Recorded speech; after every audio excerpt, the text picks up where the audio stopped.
All right, let's see here. What is this? Branson? Yeah. Are you okay? I'm all right. What's wrong with you? I just had an epiphany, man. I finally understand it. You had an epitome? Yes. I'm a Jinx. I'm sorry, what? I'm a Jinx, man. No, think about it. When was the last time we had an episode about Gundam Watch? We've been busy. Okay, yeah, but we were busy with Gundam Week. And we were busy, we haven't even talked about I still can't say it right. What is it? G-Quacks. G-Quacks. We haven't even talked about that. It's my fault. It can't be you. It can't be Poufet because he's a dog. It can't be General Romeo because every time he dies, he comes back. I'm the Jinx. It's gotta be me. It's gotta be. I promise you, it's not you. It's just life. It happens. We're busy. We have full-time jobs. We have families. Life happens. The amazing people who listen to Gundam Watch are perfectly okay with it. They're fine. They're in our Discord channel hanging out. Check out the Discord channel if you haven't. They're fine. Really? Yes, I promise you. Are you sure? Yes. So I'm not a Jinx? You are not a Jinx? I'm not a Jinx. Yo. I'm not a Jinx. I'm not a Jinx! Oh. My bad, dude. I'm sorry. Well, I guess no taco machine.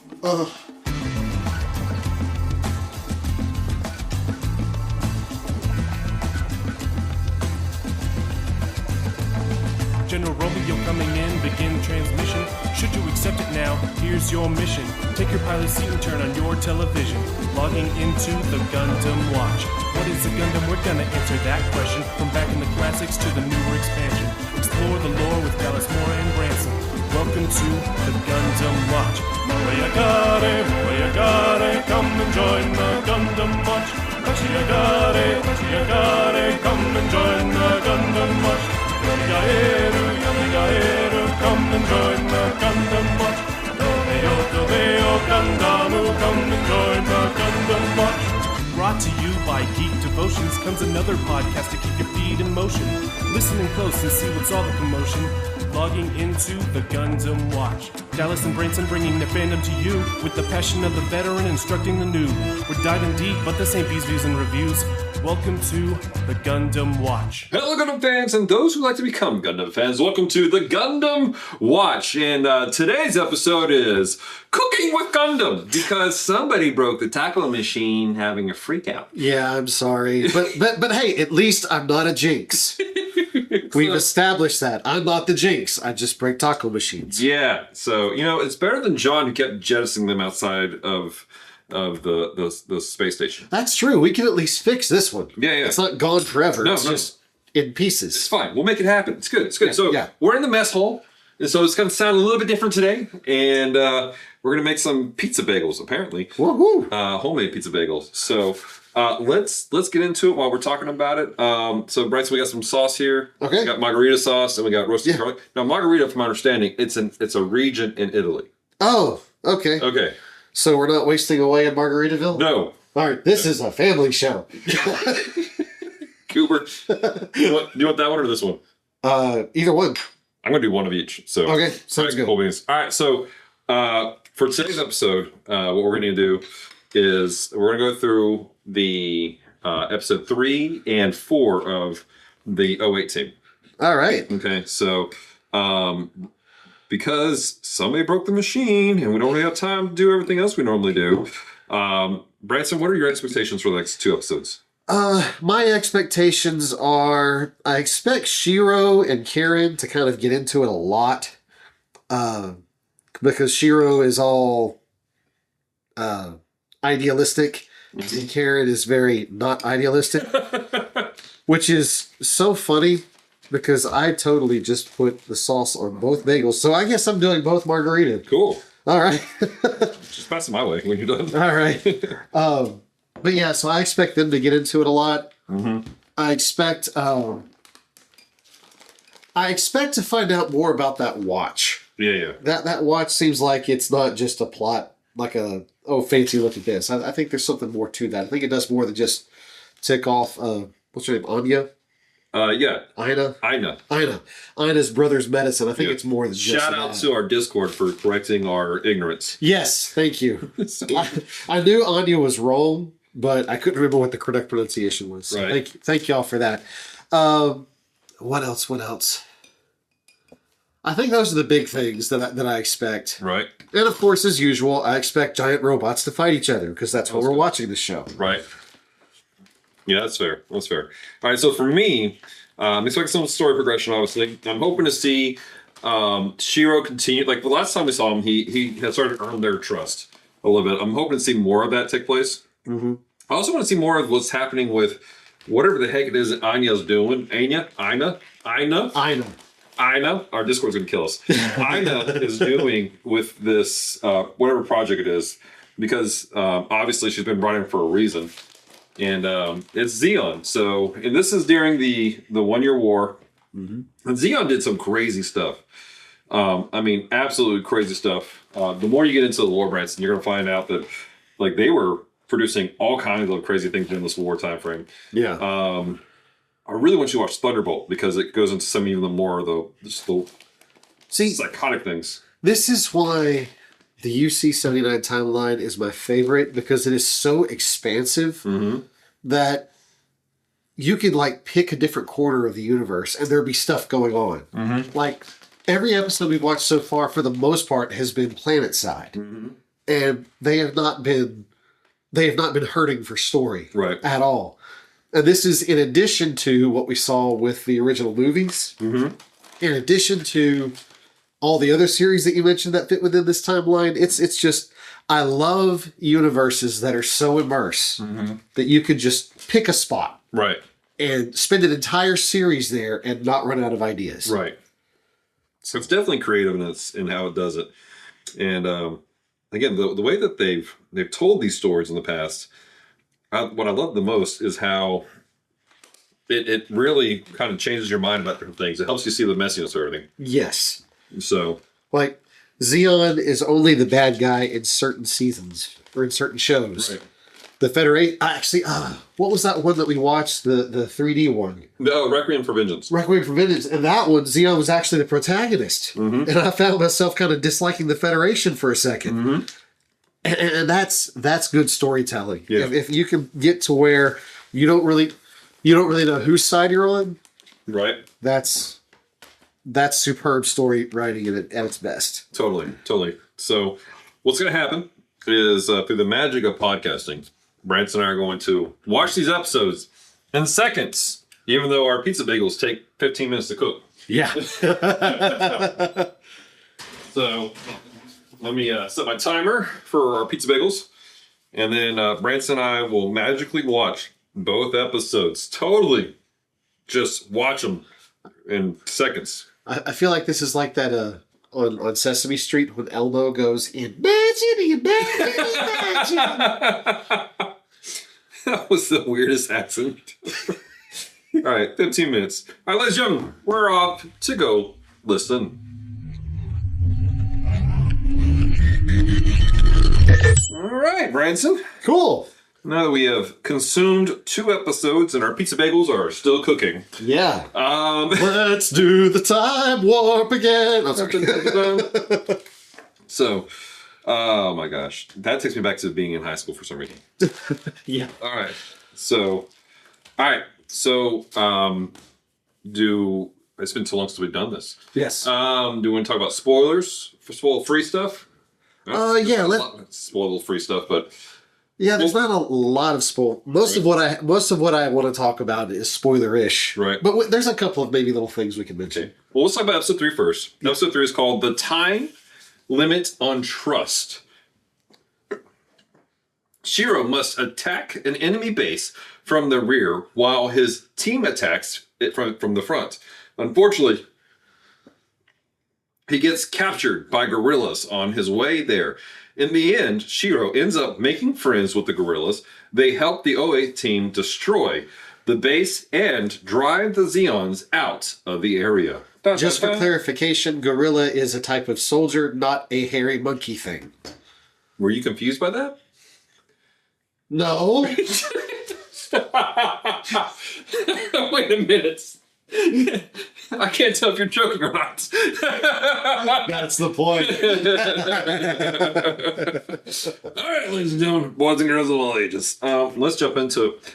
So, spoiler-free stuff. Again, we can kind of spoil the whole thing anyway, so let's just go into it. Okay, yeah, sounds good. I want to talk about this. I really appreciate the continued grounding of this whole universe is taking place. The planning the tactics, flanking, going around all this other stuff, working with the guerrillas, working with the local people, freeing the people. It continues to ground this in a real-life world where you have real emotions, real like war politics taking place. Right. Like, it's a fascinating thing that's taking place within this particular series. Yeah.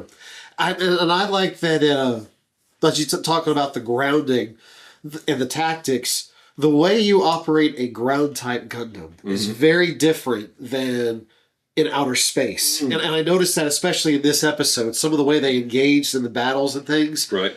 they're not dependent upon zero-G. They're not jumping off and flying off. I mean, half the time when they're shooting, they're taking a knee and holding the gun up. Right. I mean, it gives it a more grounded feel, and I know we say that word, but in the sense that there's gravity. Right.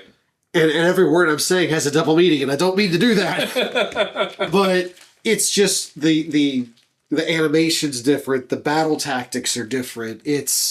And that's what I wrote down. It says it's so very different than space warfare. You know, you have to consider the arc of a bullet that's fired. It doesn't just go in perpetuity, onward. And I think that the animators did a really good job of showcasing this isn't Amuro's Gundam that could just zip off into space and do crazy stuff. Right. They have to worry about gravity. They have to worry about the climate. These are things they have to talk about. I mean, it's so crazy that you have 50-foot tall machines that are hiding in the jungle. Yeah. It's like we have to suspend belief at least a little bit. But yeah, it's familiar enough of a Gundam that it feels like the original Gundam, but it's different enough that I don't feel like I'm rewatching just the Gundam Part 2. It is its own story. Right. And that definitely highlights one aspect about all the Gundam shows we watched is they all feel like a different thing.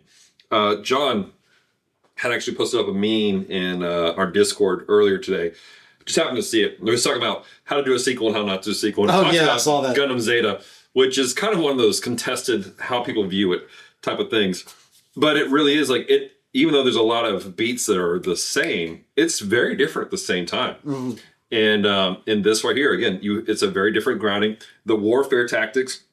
The fact that Shiro was diving underwater and then jumping out to shoot, going back under to take out the pillboxes, that again are hiding very well. Like the way they're placed, you can't see from. Again, that's just the grounding of this is fascinating to me. Right, absolutely. And the fight underwater gave you a little bit of taste of kind of what it's like in Zero-G. Yeah, just a little bit, just to remember we can still do the cool stuff. Right. But just that whole situation, and then like you said, meeting the guerrillas and the guerrilla fighters and dealing with local people who were affected by the war, and they don't really have a side. Yeah. Like when they see Shiro show up in the Gundam, they're not cheering him. They're not saying, "Oh yeah, you're here." Right. They're like, the fight that you're having with Zeon, that's why we're having the trouble we're having. Right. So neither one of you are really the good guys here. Right. And I know that's in some of the war movies I've seen. That's a common thing. Is what do you do with the people who are caught in the crossfire? Yeah. How do they respond to it? And the fact that Shiro befriends them and tries to work with them and makes promises to them, I think it's really neat because he understands we need ground support. We can't just show up and win the day. We need help from the people that live here. Right. Which I think was really good. Now the leader of the guerrillas, I forget exactly where this happens in the episode, but something they did with him that was really, really cool. When you first meet him, it's obvious that everyone respects him. Right. And this is, the girl's name is Kiko, right? Yeah. It's Kiko's father. Right. And everyone has mad respect for him. They're like, yes, sir, we're going to do what you say. He felt like the Godfather. Yes. He's sitting there and he's just saying what to do. I think I actually wrote that down. It was like a mafia type thing. Yeah. And then at the end of the episode, he wheels back his wheelchair. Right. And you realize that he's wheelchair bound. And I'm sitting here thinking, I'm glad that they waited until the end to reveal that. Right. Because that drives home just how much respect these guys have for him. Right. That he's able to boss them around and give those commands. And he's wheelchair bound. Right. He's not going out and fighting the wars. He probably got that way because he did. Right. But to me, doing that, not revealing that he's wheelchair bound until the end of the episode, drove home just the mad respect that these guys have for him, that he can literally boss them around from a wheelchair. And everyone says, yes, sir. Yeah. Whatever you say. So I clap my hands to the writers for that and not revealing that until the end. Yeah, definitely. Because we established they respect him before we ever talk about his disabilities. Yeah, definitely. It's the way that the storytelling takes place with that whole scene. You know, they're ragging on Shiro and they're teasing him about homegirl and everything like that, and they bring him there, and he's scared. But even in that fear, he's like, my team is my first concern. Right. And he's shown that, and I think that's why the boss went with it, because he saw that Shiro was mirroring the same mindset of, my people are my first concern. I want to take care of them. Now their interests aligned, and so he's like, all right, we can do this because his people are his first concern, which is an interesting thing, because the people know. They look at their boss and they go, we know that he cares about us. That's why we trust him. That's the reason why in this, what we're watching, the team is slowly beginning to trust Shiro more, because they realize he genuinely cares about them, which is an interesting trope within or not trope, but a discussion that takes place of leadership. When they genuinely care for people and they know it, people are willing to fight harder and do what needs to be done. Right. I don't remember if it was this episode or episode 4. What was actually, I think it was episode 4. So I'll save for that. Yeah, I'll save it for that. But I have a comment on that specifically about Shiro's dedication to his people, his team. Right. But remind me when we get there. All right, cool beans. I'm trying to think what else we got. One thing I want to point out, again, another interesting detail is a small detail. When Karen's got her Gundam and it's reaching for the gun, you see a small connector chip in the hand that connects to the gun.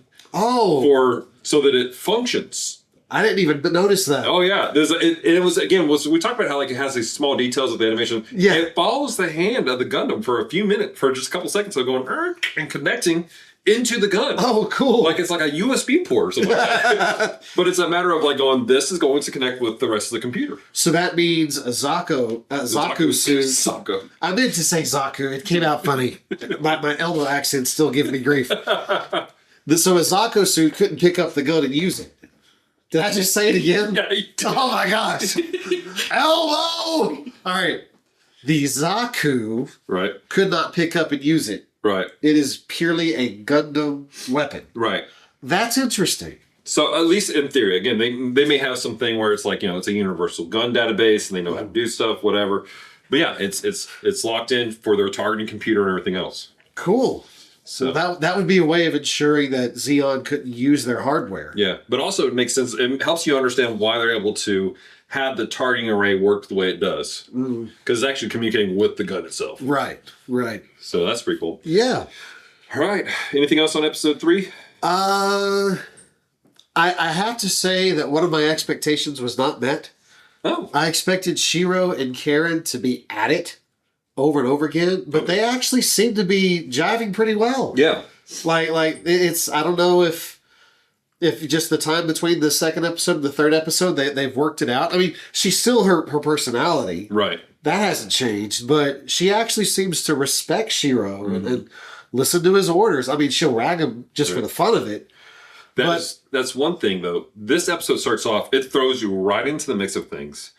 There has been some sort of time gap. We don't know how much from episode 2 to this one. But there was some sort of time gap where they were like, we're jumping right into battle. So, and I think that's just a product of it being a short OVA, where they're like, we got to get the story going. That makes sense. So I think it'll be interesting to see a long form where there is a growth process. But at the same time, my fear is that it would become an annoying trope of you know, Karen's giving me issues and Karen's being a Karen. So yeah, I was gonna say I fully realized this was written before a Karen was a thing. Right. But the fact that they gave her the name Karen is just gold. Pure gold. Oh my gosh, that's so funny. All right, let me check the pizza bagels real quick. Okay. Probably a couple more minutes. Cool. All right, well, do we want to go ahead and go with episode 4? Yes, sir. All right, episode 4, The Demon Overhead. 2 DOP fighters haul the mobile armor Apslus high in the night sky to begin a field test. Ina serves as the pilot of the Apslus and begins the test. While there are some minor equipment problems, the Apslus performs well during the test. That's the thing. Now, It doesn't go into and I apologize because that's what they gave me on the Wikipedia for the description. But there's a lot more that takes place. Yes. Some emotional trauma. And so... emotional damage! So, this is the one that we're talking about where Home Dude is...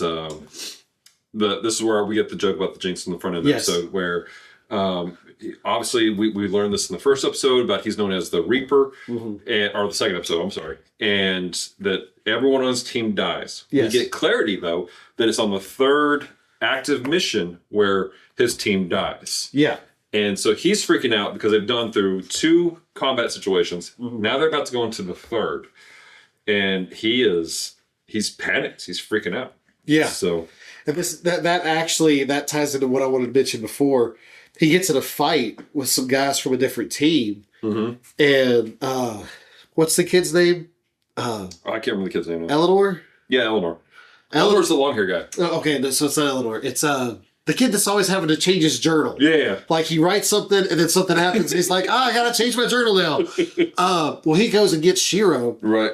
And Shiro steps up. Right. Like he doesn't fuss at Sanders for getting into the fight. Right. He starts knocking around the other guys saying, well, what, this isn't even a fair fight. Right. And then when the superior officer shows up, they're like, no, yeah, everything's fine. We're good. We're just having some rough and tumble fun times with the old lads. Everything's fine. The actual words were a friendly competition. Yes. Hey, do me a favor. Hand me open my drawer. Hand me 2 hot pads. Yes, sir. All right. Yeah, a friendly competition. But just talking about dedication to your people, Shiro goes and, I mean, so far Shiro's been, by the board, by the book, we got to do things the right way. Right. But when one of his own starts getting manhandled, he doesn't bark orders. He jumps in and starts saying, okay, if you're going to throw fists at my guys, you're going to throw fists with me. Right.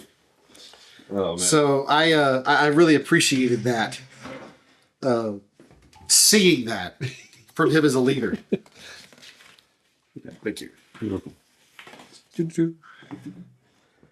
Oh, man. All right, the pizza bagels are out. All right. So hopefully this is correct. I think these are yours and these are mine. Because you put extra on top. I did. I put the bacon on top. So this is an experiment, guys. We've never done this before, but I'm like pizza bagels. It makes sense. Boom. All right. So, anyways, that whole situation where he steps up, does that was interesting. But then pans back and you see Karen. Yes. And Karen's judgment of him was fascinating to me because she was doing the whole tough love situation with him. She wanted to see how he responded and reacted to these guys taunting him about being the Reaper. And then, like, they're in the woods and he's like, I gotta quit now. Transfer me out. And they're like, no. And, like, she literally kicks him in the gonads. Yes. And tells him to man up. Yeah. Or get out. I have a quote written down that she said, you think you're special enough to take... No, you think you're special enough to be a Jinx? Like... But no, she pulls out an interesting point, though, that his depression about being a Jinx or whatever is a form of pride. He thinks he is so special that his mere presence ruins a mission. Right. And she calls his crap on it. Yeah. She says, you think you are that important in the universe that your physical presence ruins a mission. Get over yourself, dude. Yeah. But, and while it sounds heartless and coldless, it comes across very much as a protective sister. Yeah. That's like, I'm not going to let you sit here and feel sorry about yourself. Right. And it actually made me like her character a lot more. That she just kind of, well, not slapped the dude, she kicked the guy, but, metaphorically slapped the dude. Right. And was like, no, you're not going to feel sorry for yourself. You are a part of this team. You have responsibilities to be a part of this team. And that's just how it's going to be. Exactly. And it made me appreciate her character a lot more. I hate that her name is Karen. It's like, this should have been what Karen should have been. Yes. So. Yeah, Karen should be a compliment. Right. Oh my gosh. But again, he kind of overcomes it because of that. Now let's talk about the conflict that takes place here. We get a little bit more look at Ina's mission. Yes. And she's piloting a monster of a machine, which is, and we talked about this when we did the original Gundam. This is what we call, is classified as a mobile armor. Yes. All right. So what did you think of the mobile armor? Well, I had kind of been exposed to it a little bit already because I played the game where you can customize your Gundams. What was it called? Gundam Breaker. Gundam Breaker, yeah. And one of the boss fights was an armor that looked a lot like this. So Right. I recognized it when I saw it. I was like, oh, I've seen these before. Right. But I find it interesting. And maybe this is a war trope. I don't know. Which one do you want to do? Margarita, or do you want to do roasted on the big pizza? I like them both. All right, we'll do half and half. All right, sounds good. All right, keep going. But I find it interesting that they go with this idea of, we will stop the war if we have a bigger gun. Right. We will stop the war if we make more weapons. Mm-hmm. And I don't want to say that's old and worn out, because it's true. I mean, we see that in real life. Yeah. Every time there's a war, people think, well, if we have bigger guns, Yeah. well, the truth is the other side just builds bigger guns. Right. Well, and that was the thing that you heard Ina was saying. I keep thinking of Anya from Spy Family, which is the problem. Ah, yes. Ina. Yes. So, but that was the thing that she was lamenting on when she was at that party was, she wants this war to end, but she hates the fact that what they're doing is going to cause more death. Right. And that's, again, the eternal struggle of war. Right. Of peace and strength, everything like what does it take for actual peace to take place? Mm-hmm. And this is a struggle you're going to see through a lot of this series of Gundam take place. Mm-hmm. So yeah, so I recognized that, and I picked up on that. yeah, the actual look of the thing was really interesting. It was kind of weird to see this giant circular thing floating, and then a Zaku eye yeah, looking around. So I looked up the actual database on the Apris. The Apris project, because this is the Apris 1. Oh, yes. Okay. The Apris project, approved by Degwin Zabi, leader of the Zabi family, and led by Janus Sahalin, which I guess is Homegirl's brother, was a project to construct a mobile armor capable of descending from the stratosphere and destroying Earth Federation Forces headquarters at Jaburo.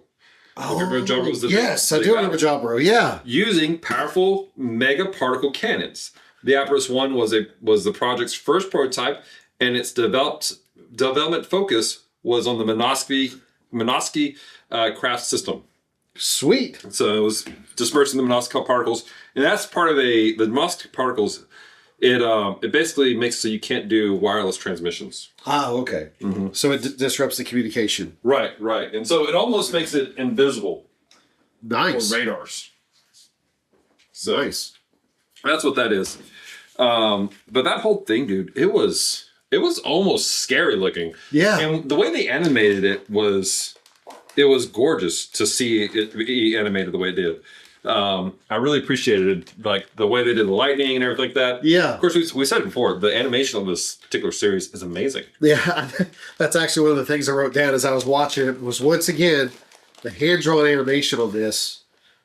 It puts modern-day animation to shame, because you know that with modern-day animation, someone's doing that on a computer. Someone built a 3D model, cel-shaded it, and then wrote a program to make it do all that stuff. Yeah. But with this, somebody had a pen and a piece of paper, and then got out the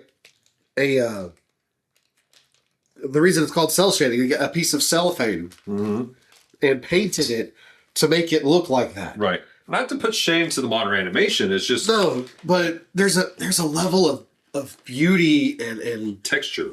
yes, it feels different, and it's something you don't get with newer animation. Right. And it was just that actually I didn't say anything about it on the third episode, but on this episode with just like you said, the lightning and the way they drew everything, it really drove home that this was all hand drawn. Yeah. And it looks amazing. Yeah. And it gave it the thing just more an ominous presence as a whole.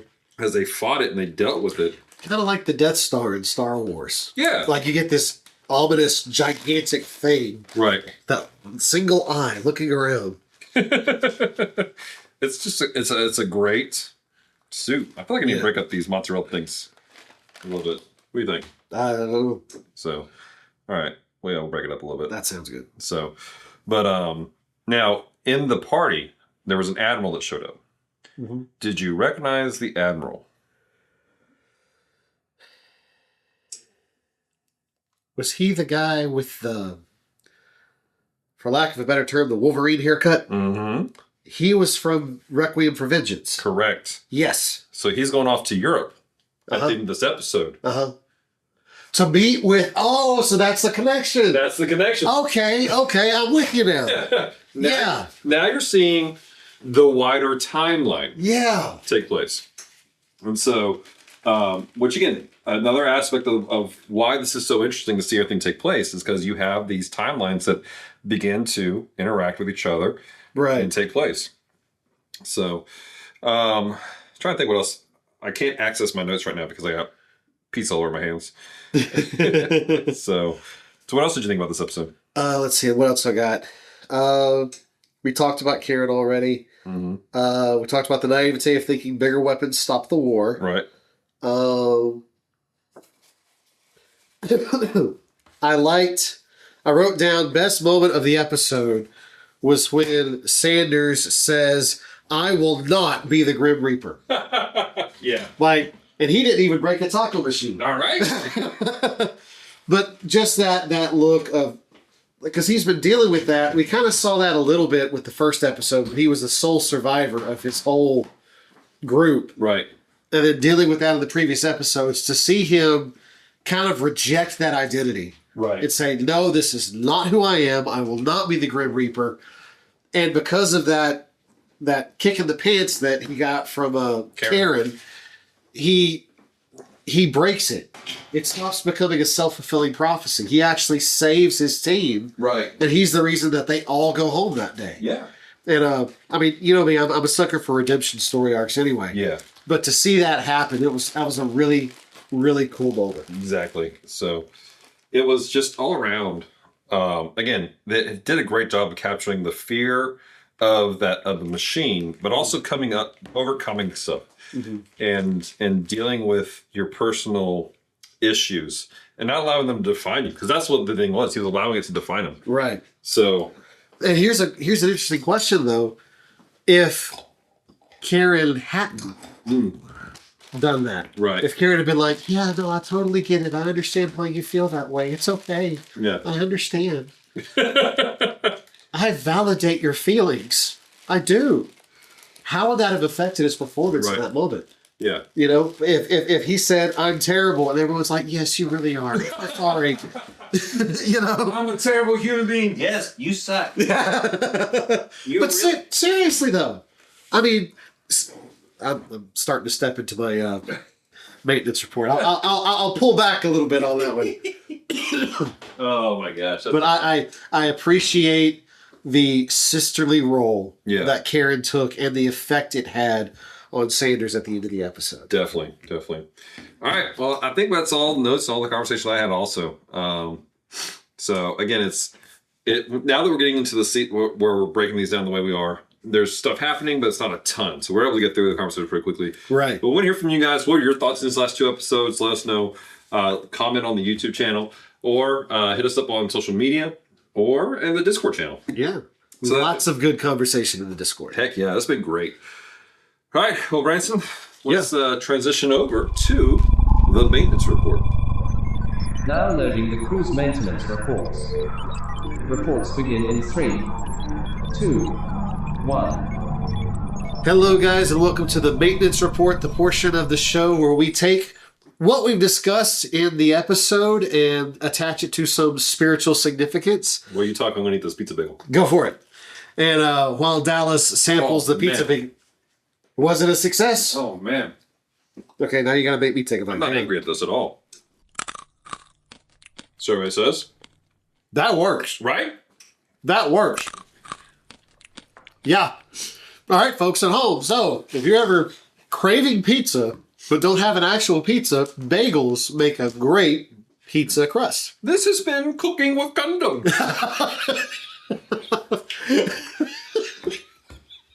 You okay? He even did it in the Asian accent and everything. Lord. I mean, like it's Iron Chef Gundam edition. The Iron Gundam cooking show. Lord. Instead of Iron Orphans, Iron-Blooded Orphans. Iron-Blooded Chefs. Oh, okay. To our maintenance report. Back to spiritual matters. So for my maintenance report, we mentioned about Sanders and his idea that he thought he was a Jinx and he was going to make everyone die and he was the Grim Reaper. And Karen just wasn't letting him do it. Right. He called his BS. He said, look, you have a pride problem. You think you're so special that you just show up and bad things happen. I'm telling you differently. You don't have the authority to call yourself that. And by the end of the episode, he steps into that. He realizes that. He's like, you're right. I don't have the authority to call myself that. I'm not the Grim Reaper. I'm a member of this team, and I'm going to act accordingly. Mm-hmm. And that reminds me of a verse of scripture in Isaiah chapter 43, verse 1. But now thus says the Lord, he who created you, O Jacob. I can't pronounce anything today. Mm-hmm. But now thus says the Lord, he who created you, O Jacob, he who formed you, O Israel, fear not, for I have redeemed you. I have called you by name. You are mine. God is speaking through the prophet Isaiah to the nation of Israel. And Isaiah is a little bit of a mixed bag. It's a little bit mixture of y'all done messed up and I'm going to punish you for it. Y'all but it's also... yeah. He said y'all messed up. Hey, Ron. Sorry. Go on. Oh, Don't mind me. What did you put in this pizza? Oh my gosh. So God both has discipline for Israel, but also hope. In Isaiah, we get a lot of the messianic prophecies telling us that a redeemer is coming. And so God is telling Israel, I've redeemed you. You belong to me. Mm. And this is especially meaningful because I remember I was at a spiritual retreat and a preacher was preaching and he was talking about the importance of labels. Mm. Like, you know, when Under Armour puts their label on their shirt, mm-hmm. they're the ones that get to decide how much that shirt costs, right? What that shirt is used for, what its purpose is. Adidas can't come in and tell Under Armour what to do with their stuff, right? Because it's not theirs. And where it struck home was the preacher, his name was Brock. He said, you don't get to tell God what he does with his creation, and you are his creation. So if he calls you redeemed, you don't get to argue with him about that. Word. You are redeemed. If he calls you favored, you don't get to argue with that about that. He calls you favored. What he says is. And that got me thinking about this situation. Sanders is all, I'm a Jinx. Every time I go on the third mission, my team always dies. Poor, pitiful me. And Karen steps up and kicks him in the nuts and says, no, you're not so special that you get to dictate that. You don't have the authority to say what you are. Mm. And in the same way, when God speaks, he speaks with authority. And what he says we are, That is what we are, and we don't get to argue with him about it. And especially for those of us who have put our faith and trust in the Lord Savior Jesus Christ, if God says we are forgiven, then we are forgiven. If God says there's no condemnation for us, then there's no condemnation for us. Word. And the enemy would love to steal that from us. The enemy would love to remind us about the way things were. The enemy would love to tell us what we are. And we start thinking, okay, yeah, well, that's just the way it is. I think Pastor Scott this morning actually talked about that, about saying, you don't understand that. You're not smart enough to get all that. But God says, no, I've redeemed you. You are mine. You're not so special that you get to argue with God about who you are. And just like Karen had to remind Sanders of that, I think sometimes the Lord has to remind us, if I say who you are, that is who you are. You don't get to argue with me about it. And while that sounds harsh, I think it is needed because sometimes we need that tough love. Right. Sometimes we need God to say, sit down, shut up, and listen to me. I know me personally, I need that. Right. There are several times where I need God to just sit me on my butt, say, shut up, and listen to me for a second. And 10 times out of 10, 100% of the time, when I do that, I find out that what God has to say to me or about me or concerning the situation I'm in, it is always a place of encouragement. It's always a place of exhortation. It's always a place of clarity. I finally understand what I'm supposed to do about things when I just listen to him instead of trying to argue with him about what I think I am. Yeah. So that is my maintenance report. I love this that. episode. You said Brock was the guy who did that? Yeah, Brock Childers Oh, is okay. his name. Okay. For a second there, I thought there was the other Brock who had just really grown from the Pokemon League, and You know, he went from a rock type Pokemon to standing on the rock of Jesus. amen. Mine's kind of a continuation of yours, actually. Looking at the way Karen and the whole team, they backed Home Dude and were like, we're not going to let you sit this out.